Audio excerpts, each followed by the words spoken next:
ललित अग्रवाल जी, पुनीता अग्रवाल जी। गुरुदेव, आपके चरणों में कोटि कोटि प्रणाम। हे सदगुरुदेव भगवान, हम दोनों पति पत्नी भजन मार्ग में हैं और 6 महीने से आपका सत्संग सुन रहे हैं। प्रभु, इस शरीर से एक संतान पुत्री रूप में प्राप्त है। महाराज जी, कई बार लोग कहते हैं कि पुत्र का होना आवश्यक है, उसके बिना परम गति नहीं हो सकती, नहीं, लेकिन हमें पुत्र अब का होना नहीं, संतान का होना। गृहस्थी में संतान का होना आवश्यक है, क्योंकि मान लो अगर वो पुत्री ना होती किसी की, तो तुम्हारी पत्नी कैसे बनती आके? तुमने किसी की पुत्री का पाणी ग्रहण किया तो तुम्हारी पुत्री हुई, किसी को पाणी ग्रहण कर दो। अब भगवान वो पुत्र रूप भेजते हैं या पुत्री रूप भेजते हैं, संतान भेजते हैं, ठीक। और जब संतान नहीं भेजते हैं तो हम जगत के बाप को संतान बना लेते हैं। बैठा लो गोपाल जी को, आओ तुम। वही प्रश्न है महाराज जी इनका। हाँ, जगत के गोपाल जी, जगत के मालिक है ना, गोपाल जी को बैठा लाओ, क्योंकि कहते हो तुम जिस भाव से भजोगे मैं आ जाऊंगा। तो आओ तुम ही। जब पुत्र नहीं दिया, संतान नहीं दी, और हम गृहस्थी में है, तो हम तुम्हें पुत्र मानते हैं आज से और दुलार करते हैं। तो ये यथा माम प्रपद्यन्ते तास्तथैव भजाम्यहम्, भगवान के वचन है कि जो मुझे जैसे बसता है मैं उसको वैसे ही प्यार देता हूँ। तो जगत के पिता है यद्यपि, जब उन्हें पुत्र भाव से देखोगे तो वह बात बन गई। अब वो तुम्हारा भार संभाल लेंगे, पुत्र क्या संभाल पाएगा, जगत पिता संभाल लेंगे। महाराज जी कहते हैं कि अपराध बोध होता है कि हम इतने आदम है और उनको अपना पुत्र मानेंगे तो। नहीं, ये भाव में नहीं होता। जब हमारे भाव में आ गया कि हमारे पुत्र है तो अपराध बोध थोड़ी। जब सखा भाव हो जाता है थोड़ी तक अपराध हो गया। और अगर वो नहीं करते तो दबका देते सखाजन, जाकर नहीं आज से तुझे खेल से निकालते हैं हम। तेरे पास 2-4 लाख गौएं ज्यादा होंगी ना, तो बाबा का लाडला है, कल से खेल में कन्हैया नहीं आएगा। तो जानते हो क्या करते हैं? कान पकड़ते हैं, अब गलती नहीं होगी, अब गलती नहीं। भाव का भगवान पोषण करते। ग्वारिया बाबा सिद्ध संत हुए हैं, उन्होंने प्रभु श्री कृष्ण को अपना यार माना, मित्र माना। अब बहुत समय हो गया, साक्षात्कार हुआ नहीं, भाव में रहते थे, बड़े महामहिम थे। अब जब कोई उनको माला ले दिखा दे, बंद करो, वो बड़ा निष्ठुर है, अपने पता नहीं क्या समझता है। इतना जब करो, इतना करो, सामने नहीं आता है, हमें नहीं भजन कर, मत करो भजन, धोखा है, मत करो, वो सुनता नहीं है। और निर्णय कर लिया नहीं करेंगे भजन। नहीं, अब देखो भजन का स्वरूप क्या उनके जागृत है। तू अपने को समझता है ना, नहीं करेंगे तेरा भजन, ये भजन नहीं हो रहा और क्या हो रहा है। बार बार भगवान से बातचीत, भगवान का चिंतन, नहीं बोलेंगे। किसी को भी भजन करते तो सब जानते थे कि बाबा भाव में रहते, इसलिए कोई अरे काहे को भजन करते हो। वो बड़ा निष्ठुर है, सुनते थे, बड़ा करुणामय, बड़ा निष्ठुर। शाम की इसी रमण रेती में, ये जो मोड़ में इसे रमण रेती, वृंदावन रमण रेती कहते, रज थी। अब तो दुर्भाग्य प्रकट हुआ, रोड वोड बन गया, बड़ा मनोहर स्थान। बीच मार्ग में बड़ा एक वृक्ष था, रज में ऐसे लोटो, एकदम आनंद मिलता, पूरी परिक्रमा मार्ग रजमयी। बाबा वहीं शाम के निकल, पीछे आवाज है, एक ग्वारिया। आवाज में अमृत था। मुड़ के देखा, ऐसे सांवरे सलोने सरकार, नव किशोर अवस्था। बाप रे, ये तो मेरा यार है यार। दौड़ पड़े, जाके गले लगा। फिर ध्यान आया कि हमने तो नियम लिया था इससे बात नहीं करेंगे, फिर हटे। अब प्रभु अचला पहन पकड़े ऐसे, ए बाबा सुन तो, तू नाराज काहे को है? बोले इतना दिन हो गया और आप मिले नहीं। और उनके सामने भेकड़ी थोड़ी चलती है, तो आंसू चल रहे इतना। तो उनका देखो, ऐसा कभी तुमने दर्शन की आकांक्षा भी नहीं की, आज तुमने आकांक्षा की, मैं मिल। अब तुम जब कहोगे, देखो नाराज मत, उनको फिक्र है तुम्हारे नाराजगी की। अगर हम उनको सखा मानते तो फिर सखा ही माने, भगवान का वैभव ना देखे, नहीं तो सखा नहीं मान पाओगे। उनका वैभव ऐसा अनंत है कि फिर सखा तुम सोच पाओगे। अगर पुत्र मानना तो केवल पुत्र ही भाव रखते हुए कि मेरा, और अगर उनके भगवान के भाव में जाओगे तो पुत्र क्या, मच्छर भी नहीं है उनके सामने, हम क्या है। अनंत ब्रह्मांडों का स्वामी, एक रोमकूप में करोड़ ब्रह्मांड, उन ब्रह्मांडों में इतने जीव, दिखरावा माते तीन अद्भुत रूप, अखंड रोम रोम प्रतिलागे, कोटि कोटि ब्रह्मांड, भला वो हमारे पुत्र हो सकते? ये ज्ञान की जरूरत नहीं है, ये यहाँ नहीं, ये यहाँ से होता है भाव, ये दिमाग से नहीं होता। दिमाग है तो वाराणसी वाला वेदांत पढ़ो, अगर इस मार्ग में चलना है तो यहाँ हृदय का विषय है। प्रभु कहते तुम जिस भाव से चलो, ऐसा नहीं कि ये मनमानी भाव, वात्सल्य भाव है ना, उपासना में वात्सल्य भाव है। कितने महापुरुष सिद्ध होकर के भगवान के इस भाव को प्राप्त हुए। तो हम भाव करें, मेरा लाला है मेरा, बस। अपना लाला कलेक्टर हो तो उसे कलेक्टर की तरह थोड़ी बैठा रहेंगे, हमारा लाला है, हम अपनी तरह बैठ, सबके लिए भगवान है, लेकिन मेरे लिए गोपाल जी, मेरे लिए लाला है। अभी बात बन जाएगी, समझ में आई? लेफ्टिनेंट कर्नल गुरप्रीत सिंह जी, चंडीगढ़ से। महाराज जी कोटि कोटि प्रणाम। महाराज जी कीर्तन पहले सुनते थे पर गुरु ग्रंथ साहिब जी में नाम जप की प्रधानता होते हुए नहीं कर पा रहे थे। आपके मार्गदर्शन और प्रभु कृपा से अब नाम ध्यान और जप आनंद में हो गया। इसके लिए आपका कोटि कोटि आभार नहीं, महाराज। हम आपका धन्यवाद करते हैं कि आपने बात स्वीकार करके जो चल दी, तो इससे आपका परम मंगल होगा, परम मंगल निश्चित। यही मतलब गुरुवाणी जी की कृपा है और समस्त गुरुओं की कृपा है जो आपके हृदय में बात बैठ गई। क्योंकि बाहर सब, लेकिन ये अंदर की मार है।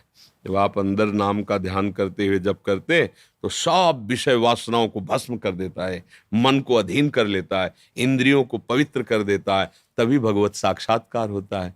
मतलब संसार समुद्र से तरने के लिए ये महान साधन है। नानक नाम जहाज है, चढ़े सो उतरे पार। अगर नाम रूपी जहाज में बैठ गए तो संसार समुद्र पार हो जाएंगे, इसमें कोई संशय नहीं है।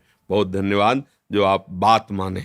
जैसे बेटा दूध पी ले ना तो माँ नहीं कहती, हाँ प्रसन्न हो जाती है कि हमारे बेटे ने दूध पूरा गिलास पी लो ना तो तुमको अमुक चीज देंगी। तो उसमें माँ को क्या सुख हो रहा है कि बच्चा और स्वस्थ हो, सुखी हो, इसलिए पूरा गिलास पी और इनाम भी पा। देखो कैसा इसमें है कि आपका परम मंगल होगा जपने से, लेकिन साथ में आशीर्वाद भी होगा, साथ में कृपा भी होगी। आपने बात माना, अपना मंगल किया, इसलिए वो कृपा तुम्हारी हर समय सुरक्षा करेगी। कहाँ? अंदर की अध्यात्म की सुरक्षा। बाहर से शरीर को जो दंड मिलना है, जो भोग मिलना है, मिलते हैं, इसकी कोई परवाह नहीं है, छूटेगा आज नहीं तो कल, लेकिन अंतर में हमारे भाव में कोई चोट ना पहुंचा सके, ये गुरुजनों की कृपा होती है। ये महापुरुष जो आशीर्वाद देते हो अंदर कवच बन के बैठ जाता है, तुम्हारे भाव को, तुम्हारे भजन को कोई छेड़ ना पावे। बाहरी तो सहने की सामर्थ्य भगवान दे देते हैं, बाहरी पर अगर देखा जाए तो फिर प्रश्नवाचक चिन्ह खड़ा हो जाएगा। इनाम से सब सुख मिलता है, उनकी किडनी खराब है, नाम से इनको कैंसर हो गया है, ये भाई ये जाएगा, आज नहीं तो कल ये मरेगा। जो चीज अविनाशी है वो प्राप्त करने के लिए हमें कृपा चाहिए। ये तो जाएगा, किसी का भी हो जाएगा। नाम इसका मृत्यु लोक है, यहाँ जो जन्म है वो सब मरेगा, इसके लिए ज्यादा चिंता नहीं करनी है। तो चल रहा है प्रारब्ध के अनुसार, आप खूब नाम जप करते रहो और इसी जन्म में हमारा काम बन जाए क्या, आवागमन छूट जाए और घोर कलयुग आगे बढ़ेगा और पापाचरण बनेगा। नाम न सुनाई देगा न सुना सकते हो, आगे आएगा देखना, समय ऐसा आएगा कि मतलब भगवत जैसे चर्चा हो रही ना, बंदी बना लिए जाओगे, सुनने वाले और सुनाने वाले दोनों को दंड मिलेगा। आगे देख लेना, समय आएगा, धीरे धीरे ऐसा आएगा आप भगवान के विषय में बोल नहीं सकते, समय आएगा। समय का ऐसा जैसे जैसे कलिकाल तभी तो बढ़ेगा। धर्म सुनाई नहीं काना, काल से कोई धर्मात्मा पुरुष तुम्हें धर्म की बात नहीं सुना पाएगा।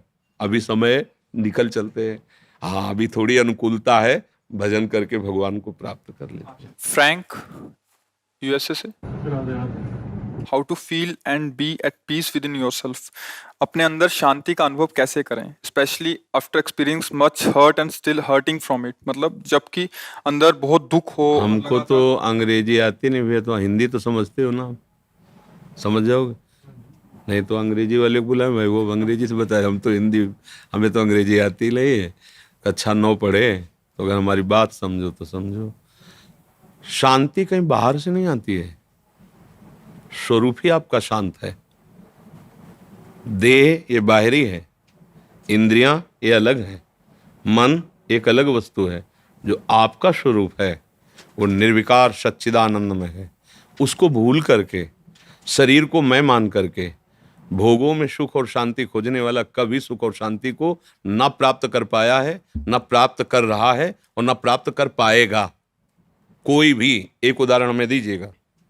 जो अपने अध्यात्म स्वरूप से विस्मृत होकर देहाभिमान में भोगों में विचर रहा है, वो चाहे देवराज इंद्र हो या चक्रवर्ती सम्राट हो या कोई भी हो, अशांति शब्द से जिसका परिचय हुआ है वो भगवान श्री कृष्ण जो बता रहे हैं। श्रद्धावान लभते ज्ञानम तत्परः संयतेन्द्रियः ज्ञानम लब्ध्वा पराम शांति मचरेणादि गच्छति। जो श्रद्धावान पुरुष संत समागम करके, शास्त्र स्वाध्याय करके ज्ञान प्राप्त किया, क्या सत है और क्या असत है, फिर जब उसे जो ज्ञान प्राप्त हुआ, वो अपनी इंद्रियों से विषयों का त्याग किया। त्यागाच्छान्तिरनंतरम, विषय भोग नहीं, विषयों का त्याग किया। जो ही विषय का त्याग किया, जितेंद्रिय हुआ कि उसे वास्तविक अपने स्वरूप का ज्ञान हुआ। अब ये दूसरा ज्ञान है। उसको अपने स्वरूप का बोध हुआ तो पराम शांति मचरेणादि गच्छति। कैसी स्थिति है? बोले ब्रह्म भूता प्रसन्नात्मा न सोचति न कांक्षति, अखंड आनंद, न कोई शोक है, न कोई सोच है, न कोई चाह है। ये है आखिरी शांति। अब विचार की शांति, असली स्वरूप शांति का ये। अब आपका प्रश्न है कि मैं दुखद स्थिति में जब हूं तब मैं कैसे शांति प्राप्त करूं? तो वो दुखद स्थिति आई कहां से है?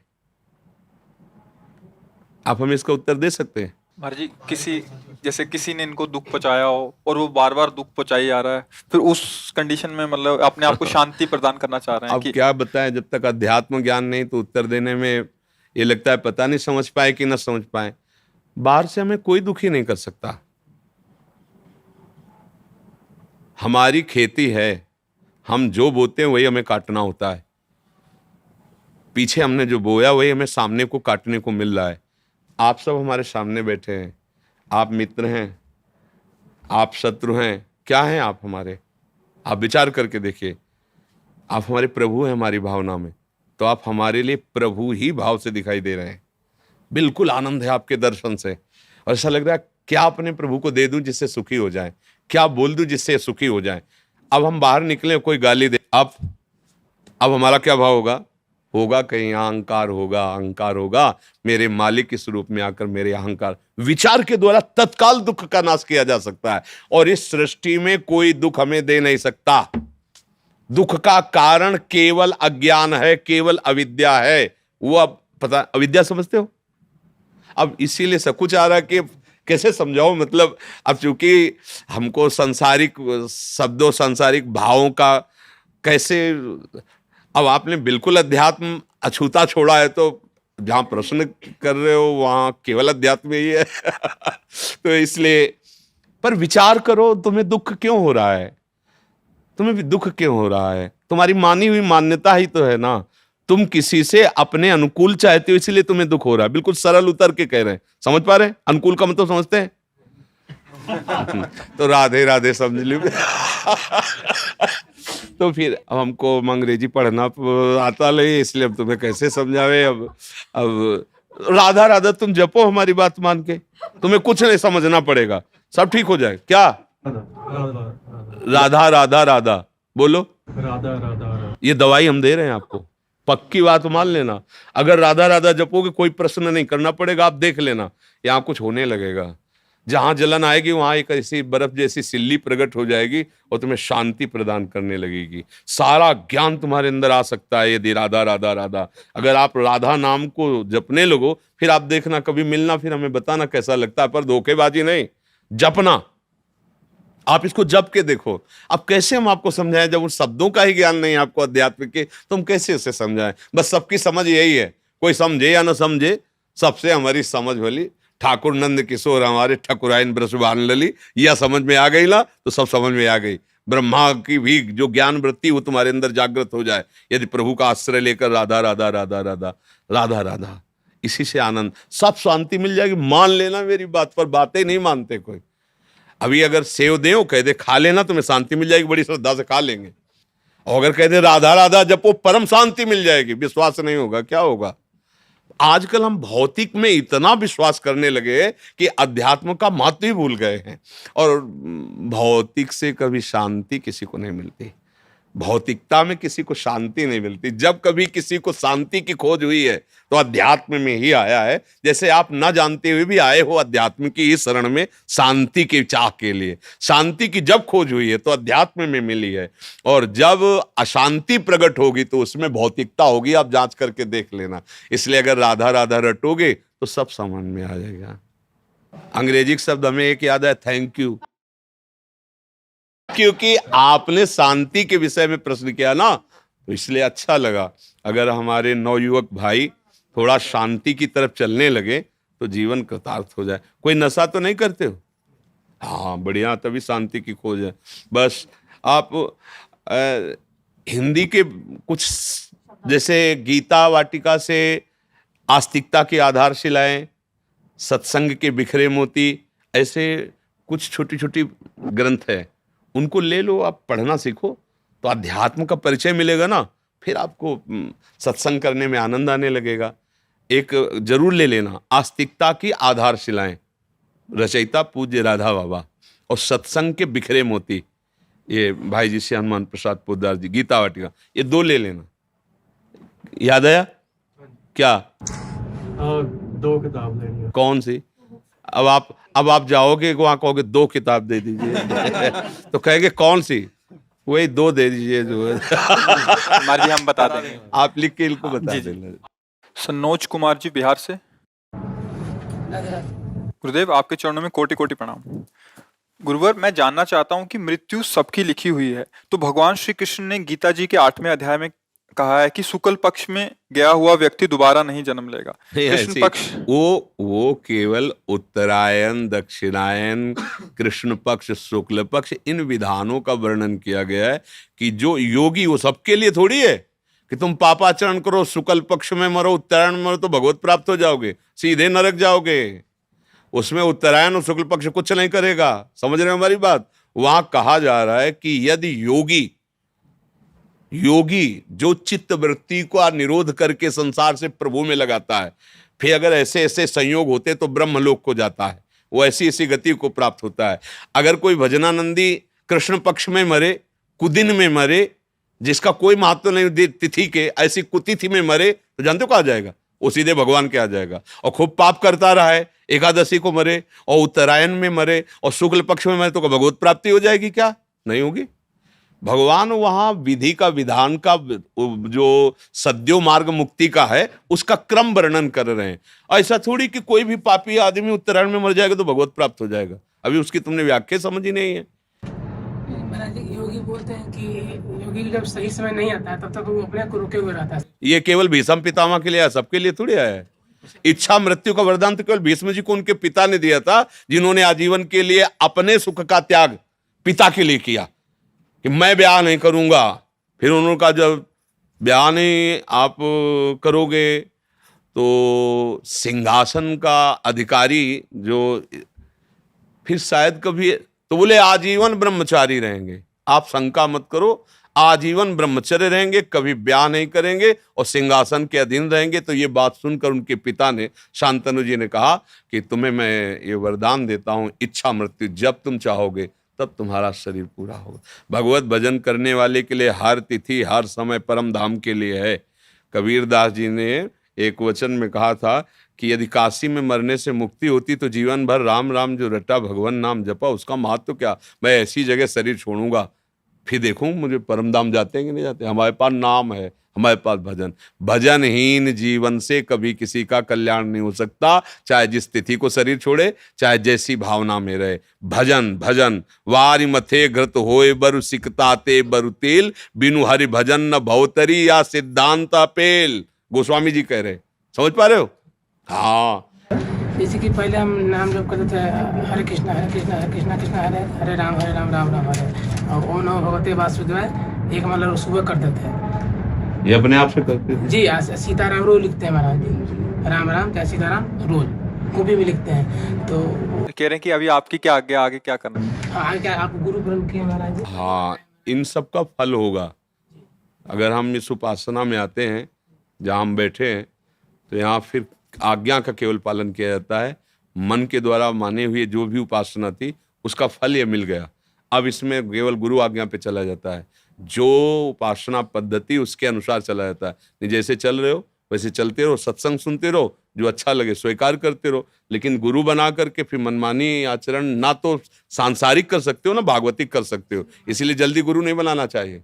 जब गुरु बनाने का भाव आवे तब ये सोच लेना चाहिए कि आपके वचन के लिए हम अपने प्राण त्याग सकते हैं, लेकिन आपके वचन नहीं, बस बात बन जाएगी।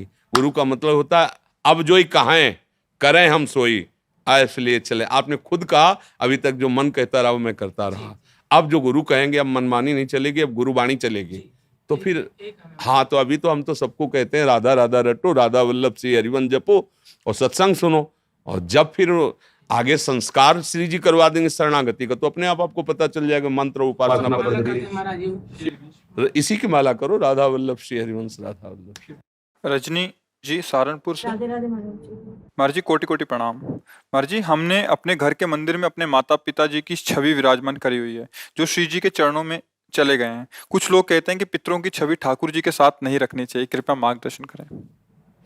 अगर आपकी भावना की हमारे ठाकुर जी हैं तो कोई परेशानी नहीं।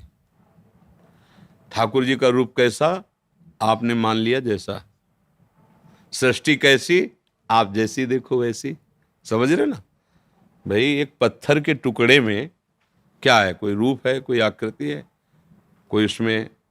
लेकिन हमको जब कि हमारी देवी जी हैं, हमारे भगवान, गांव में देखो ना अधिकतर जो है गांव के जो मंदिर हैं जिनमें पूजा वो सब ऐसे ही है और सारी कामनाएं पूर्ण होती क्योंकि उसमें भगवत भाव हो गया। अच्छा, जयपुर से जहाँ जयपुर जोधपुर में श्री विग्रह तैयार किए जाते हैं वहाँ आप जाइए, पत्थर की शिलाओं को काट काट करके, मतलब हमने देखा है जैसे गोपाल जी की वो बड़ी छवि है ना पीतल की, तो ऐसे ऐसे दबा के रेती से ऐसे, अब वो जिस प्रक्रिया से तैयार कर रहे हैं, फिर इसके बाद जब अपने पंचामृत से स्नान करके अपने सिंहासन में विराजमान करते हैं तो हमें भाव आ जाता है ना, हमारे भाव से भगवान दिखने लगते हैं ना। तो जब हम पाषाण के विग्रह में भगवत भाव कर सकते हैं तो उस रूप में भी भगवत भाव, अगर भगवत भाव कर रहे हैं तो कहीं कोई परेशानी नहीं है। और अगर भगवत भाव नहीं है तो पांच भौतिक शरीरों के चित्त रखने से मंगल नहीं होगा। बात समझो, हमारी बात समझना। आंतरिक ये सब नाशवान शरीर है, भगवान का शरीर सच्चिदानंदमय है और उनका है। गुरु और भगवान में अंतर होता है क्या? तो गुरु और भगवान में जब अंतर नहीं होता तो प्रश्न ही नहीं बनता। गुरु गोविंद न भेद कराई, संतत सकल सुनो चितलाई।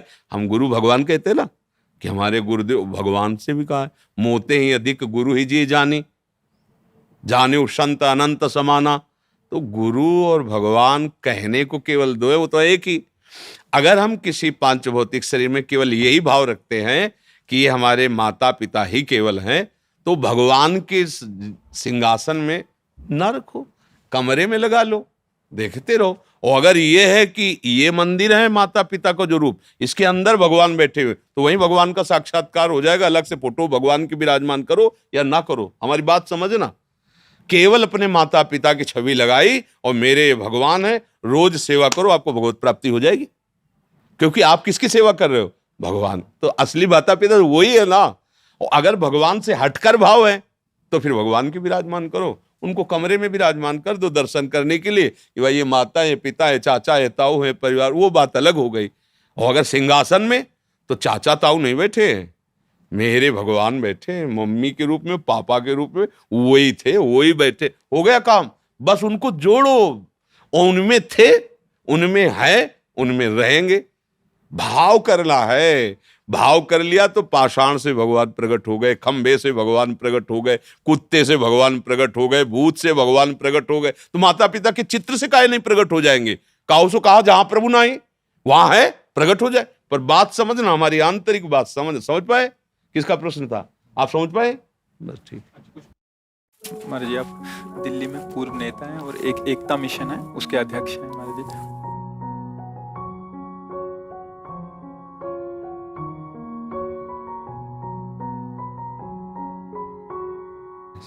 आज ये आशीर्वाद तो अपने साथ जोड़ के रखो। हाँ।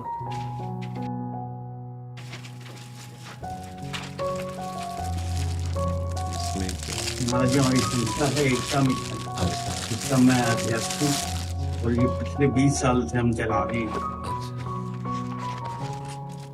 पूरे साल जितना काम करते हैं इस बुक में फिर इसका विमोचन राष्ट्रपति जी ने किया था। राम ये आप रख नहीं, आपके लिए आपके लिए ठीक है।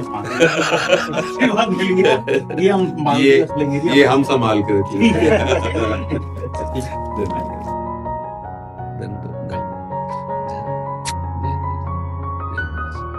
जय जय श्याम, जय जय श्याम।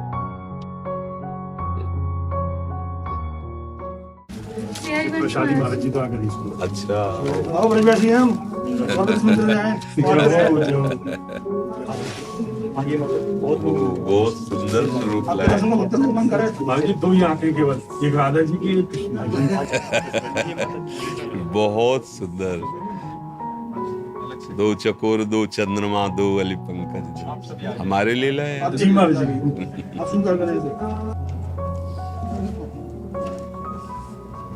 एक सेकंड का निवेदन था महाराज जी, राधा रानी का जन्म जो है रावल में हुआ कि बरसाने में, कंफ्यूजन हमेशा ब्रजवासियों को बहुत रहता है। नहीं, बात ये कि उस समय रावल के समीप से यमुना जी प्रवाहित होती थी। तो जब बाबा ने नियम लिया था, कीर्ति माता जी ने और वृषभानु बाबा ने, उनको आभास था कि कोई दिव्यता प्रकट होने वाली है। तो पुत्र तो थे ही, उनको था कि कोई लाली, तो यमुना जी की आराधना कर रहे थे। तो जिस दिन महारानी जी का प्रादुर्भाव, राधाष्टमी कहते ना, उस दिन की बात थी कि दोनों गए। तो जाते ही देखा कि एक बहुत दिव्य कांतिमय कमल है, उसमें तेज ही केवल दिखाई दे रहा है। और बाबा को आकर्षण हुआ, समीप गए तो उसको ऐसे गोद में उठाया। जब उठाया तो देखा कि ये तो बाल स्वरूप में लाडली जो, बस उनको लेके जो बरसाना है ना, प्रकट हुई वहां। जो रावल है ना, समीप में यमुना जी है, प्रकट हुई। रावल मैंने मतलब महल, तो प्रकट हुई वहीं। और बरसाना है, जब आके गोद में, तो लाडली रूप, लाडली और लाल कभी गर्भ से नहीं प्रकट हुए हैं। जैसे बाबा के यहाँ लालजू या देवकी जी के यहाँ प्रकट, तो बाहर से प्रकट हुए हैं। जैसे प्रभु चतुर्भुज रूप हुए कंस कारागार में, फिर जब प्रार्थना की तो लाल रूप हो गए। जैसे श्री कौशल्या जी के सामने चतुर्भुज रूप में प्रकट हुए। माता पुनि बोली सोमति डोली, तजहु ताते रूपा की जैसे सुलीला, उसी से भगवान बाल रूप हो गए। यशोदा जी लगा कुछ हुआ है, पर किसी को पता नहीं चला क्या हुआ। सुबह पता चला लाला हुआ है।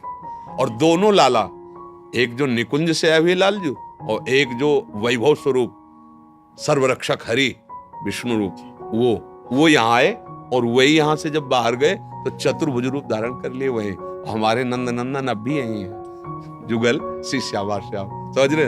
तो प्रकट हुई यमुना की धारा में, कमल के पुष्प पे, और वही बरसाने में गए। तो प्राकट्य स्थल तो रावल माना गया ना, और प्रादुर्भाव हुआ बरसाने में। प्रादुर्भाव मतलब लाली के रूप में। तो ये बात, दोनों बातें इसलिए ऐसे रोंगटे खड़े हुए महाराज जी। स्वास्थ्य श्री जी की कृपा। मैं महादेव का पुजारी हूँ। 10 साल से चिंतारण महादेव है, जहाँ यशोदा मैया लाला को लेके गई थी, और मेरा बेटा भी महाशिवरात्रि को पैदा हुआ है। जी जी जी जी, सब बढ़िया।